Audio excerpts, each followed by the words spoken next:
আসসালামু আলাইকুম রহমতুল্লাহি ওবরাকাতুহ। আলহামদুলিল্লাহ। তো যারা যারা এই মুহূর্তে আমাকে দেখতেছেন বা শুনতেছেন, আশা করি সকলে ভালো আছেন।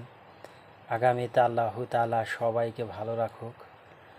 তো আজকে 2 দিন যাবৎ বাংলাদেশে যেই ইসলামিক সংগঠন ইসলামী আন্দোলন বাংলাদেশ, জামাতে ইসলাম, এমনকি খেলাফতে মজলিস সহ 7টা দল কর্মসূচি পালন করতেছে। রাজপথে আন্দোলন কিসের ভিত্তিতে? 5 দফা বা কোনো দল 6 দফা দাবিতে রাজপথে নেমেছে। যতগুলা দফা আছে বা যতগুলা দাবি আছে সবগুলাই সত্যের দাবি, যৌক্তিক, মানে এটা প্রয়োজন। এমনকি বাংলাদেশের দেশপ্রেমিক যারা দেশকে ভালোবাসে সমস্ত মানুষের এই দাবি, 6 দাবি বা 7 দাবি, এই দাবিগুলো প্রয়োজন। তো এই দাবিগুলা নিয়ে যে ইসলামিক দলগুলা মাঠে নামছে, অনেকে বলে যে মাঠে নামার কারণটা কী বা মাঠে নেমে কি তারা পাইলো বা কি পাইবে। আমি বলবো যে তারা মাঠে 2 দিন যাবৎ নেমেছে, এতেই অনেকটা সফলতা আসছে। তো অনেকে জিজ্ঞেস করবেন যে কি সফলতা, আপনি সফলতা কি দেখলেন?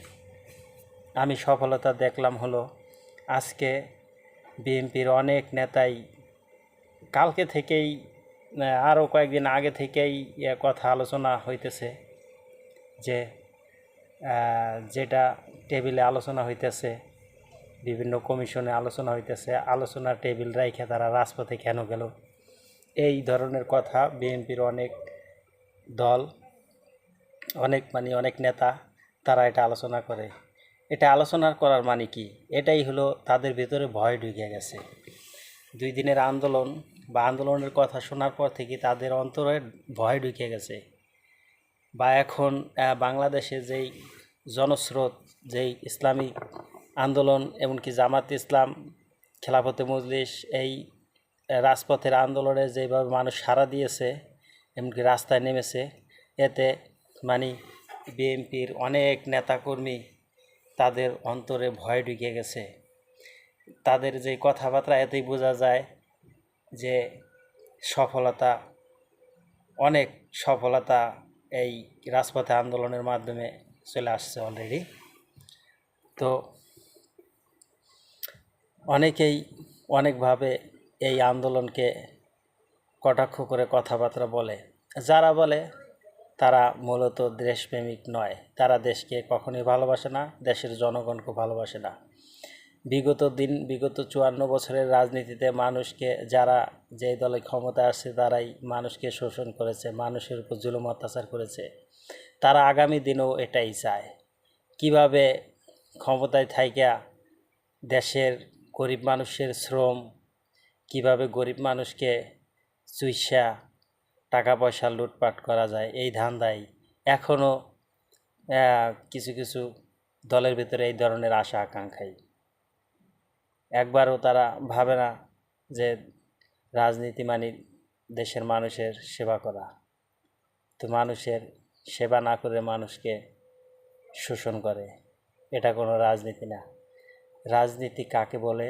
রাজনীতি কি কি করলে রাজনীতি, সেটা ইসলামিক সংগঠন যারা ইসলামী আন্দোলন বাংলাদেশ, এমনকি জামাতে ইসলাম, ইসলামিক যত সংগঠন আছে, এরা পুঙ্খানুপুঙ্খানুভাবে রাজনীতি, বিগত দিনের রাজনীতিবিদদেরকে রাজনীতি শিখিয়ে দিবে। অবশ্যই পেয়ারের সুবিধা, অনেক সুবিধা। যদি পেয়ারের সুবিধা এখন যারা বুঝতে চাইতেছে না, তারা হলো প্রকৃত লোভী, তারাই ক্ষমতা লোভী, এমনকি মানুষের উপর জুলুম অত্যাচার করবে, লুটপাট করবে, চাঁদাবাজি করবে। তারাই হলো মূলত মানুষকে শোষণ করার এই লোভ তাদের ভিতরে। অতএব তারাই চায় না পেয়ার পদ্ধতিতে নির্বাচন হলে অবশ্যই মানুষের শান্তি, বাংলাদেশের শান্তি চলে আসবে, এমনকি দুর্নীতি কমে আসবে, যেটা ইসলামী আন্দোলন বাংলাদেশ সহ ইসলামী সংগঠনেরা মানুষকে বুঝাইতে সক্ষম হয়েছে। সত্যি জিনিস যেটা মানুষের উপকার এটা অবশ্যই মানুষ বোঝে। এমনকি বিএনপির অনেক নেতাকর্মীরা বলে যে পেয়ার কি, পেয়ার মানুষ বোঝে না। হ্যাঁ, এটা হলো ভুল। এক নেতা বলে পেয়ার কি খায় না, মাথায় দেয়। আরেকজনে বলে পেয়ার বাংলাদেশের মানুষ বোঝে না। আমি বলবো তারা কিন্তু অলরেডি বিএনপি যারা করে এরা কিন্তু পেয়ার সম্বন্ধে খুব ভালো করেই বোঝে। যারা পেয়ার চায় না, যারা বলে যে সারা বাংলাদেশের মানুষ পেয়ার বোঝে না, এরা কিন্তু সঠিকভাবেই বুঝতে পারছে যে পেয়ার কী।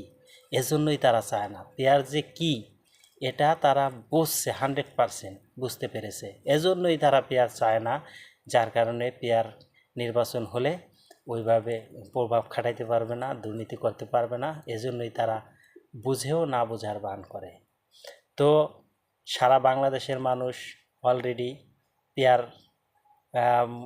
অলরেডি 80-90% মানুষ এতদিনের যে আন্দোলন বা 2 দিনের আন্দোলন সহ আজকে পর্যন্ত আমি মনে করি 80-90% মানুষ পেয়ার বুঝে গেছে।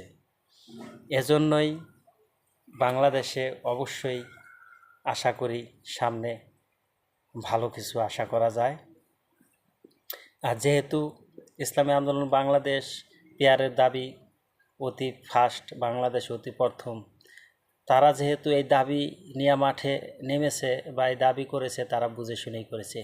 যেই মানুষ লক্ষ লক্ষ মানুষের রাহাবার, লক্ষ লক্ষ মানুষকে বুঝায়, এক ওয়াজের ময়দানে লক্ষ লক্ষ মানুষ গুনার বোঝা মাথায় নিয়ে ওয়াজের ময়দানে বসে, এমনকি তাদের এমনভাবে বুঝাইয়া দেয় যে আপনি বা আপনার যত মনের দুঃখ, দুর্দশা, হতাশা সব কিছু আপনি দূর হয়ে যায়। তো সেই রাহাবার যারা লক্ষ লক্ষ মানুষকে বুঝায় আর তারা বুঝি পেয়ার বুঝাইতে পারবে না, অবশ্যই ইনশাল্লাহ আল্লাহ তাআলার রহমত আছে, থাকবে। পেয়ার প্রত্যেকটা মানুষ বুঝবে, এমনকি বুঝেই এই পেয়ারের দিকে আগাইবে। অবশ্যই সত্যের পথে একদিন মানুষ বুঝবেই। মানুষ পাপ করতে করতে করতে করতে এক সময় কিন্তু তারা বিরত হয়ে যায় যে আর পাপ করব না। তো বাংলাদেশের বিগত দিনে অনেক পাপ করা হয়ে গেছে, এখন মানুষ বুঝতে এখন ফিরে আসার দিন অবশ্যই আসবে। আল্লাহ তাআলা আমাদেরকে বিগত দিনের পাপের রাস্তা থেকে ফিরে আসার তৌফিক দান করুক। আল্লাহ তাআলার হুকুম আহকাম মেনে চলার তৌফিক দান করুক। বাংলাদেশকে সুখে শান্তিতে রাখার জন্য সহযোগিতা করার তৌফিক দান করুক। এমনকি বাংলাদেশে ইসলাম কায়েম করার, ইসলামী হুকুমত কায়েম করার তৌফিক আল্লাহ তাআলা দান করুক। সবাই সবার জন্য দোয়া করবেন। ভালো থাকবেন। আসসালামু আলাইকুম রহমতুল্লাহ।